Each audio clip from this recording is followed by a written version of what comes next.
Didn't apologize for what the content was about the two other gentlemen that he talked about in there, and he said he no, made he didn't a mistake. apologize to Steve Bannon or Reince Priebus. And there's probably he didn't apologize to Bannon or Priebus. There's or the probably president. good reason for that, because in his mind, and as we've both heard from plenty of sources, he's got a two-headed dog that's trying to bite him in that White House, and it's Bannon and Priebus. So he's got a reason for paranoia and to be upset. We know that. How he handles it, that's a matter of dispute. But there's a different issue here, Ryan, which is he says he made a mistake trusting you, that he thought this was off the record.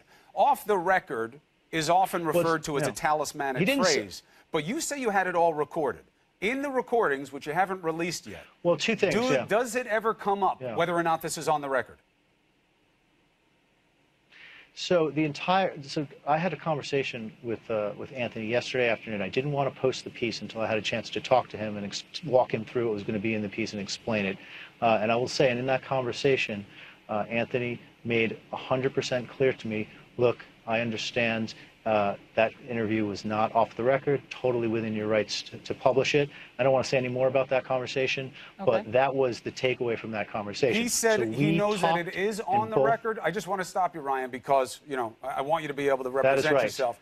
Because it wasn't that he felt it should be off the record and that you were burning him if you wrote on it? We had a conversation yesterday where we both agreed that the conversation was 100% on the record, right? Now, did he want me to publish it? No. After the fact, the morning after, he was not very excited about the fact that it would be published. Right. But the key question that you asked about being on the record, we were in agreement and we had a conversation. In fact, that conversation was recorded as well.